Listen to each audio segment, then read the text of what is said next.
l'architecture organisationnelle de l'État, nous avons constaté donc une inégalité qui a suscité véritablement donc notre désarroi et notre mécontentement face aux autorités. Parce que nous ne pouvons pas comprendre dans l'administration, donc les agents qui ont de la même hiérarchie n'ont pas donc une équité salariale donc escomptée. Et ça, c'est inadmissible.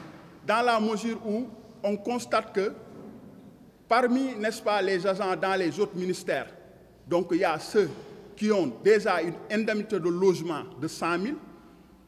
Ensuite, ils ont une indemnité de responsabilité particulière, donc avoisinant autour de 600 000, 250 000, 160 000, 140 000, n'est-ce pas, une indemnité de succession et une indemnité, donc, d'autres indemnités, alors que ces agents qui sont là, ces ministères qui sont là, ils n'en bénéficient aucunement par rapport à ces indemnités, ou bien moyennement, donc une infime partie par rapport, n'est-ce pas, à ce que l'État nous alloue. Par exemple, ceux qui sont là, si on prend l'indemnité de responsabilité particulière, au moment où certaines ont 600 000, le maximum d'entre nous qui sont de la hiérarchie A ont 70 000.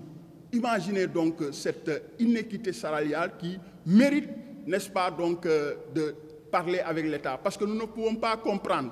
Nous sommes tous des agents de l'État. Et d'ailleurs, ces ministères qui sont là font le gros du travail dans l'administration. Parce que si vous voyez donc le PIB au niveau national donc, est véritablement contribué par ces ministères qui sont là. Nous contribuons sur la devise, n'est-ce pas, donc, de l'État.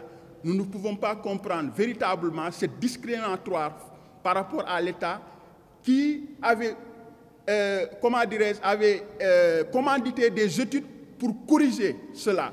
Mais hélas, nous constatons que cette inéquité continue, n'est-ce pas, de faire sa mue, et cela, c'est inacceptable. Donc nous appelons à l'État de régler ce problème. Sinon, nous allons passer à la vitesse supérieure.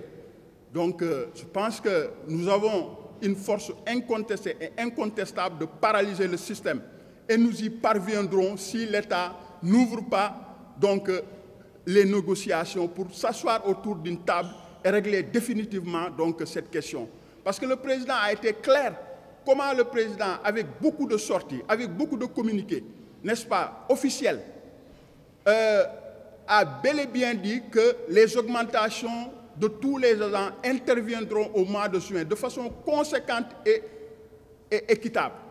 Mais véritablement, les ministres concernés, à savoir le ministre des Finances et ses collègues, n'ont pas respecté donc, la décision du chef suprême.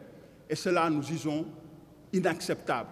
Nos plans d'action qui vont donc surgir, n'est-ce pas, dans les prochains jours, nous allons déjà initier des sittings, des marches.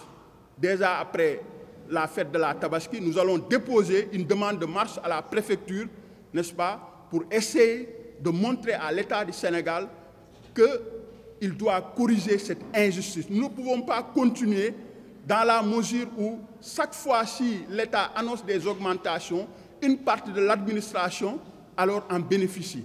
Donc ça, véritablement, c'est inadmissible.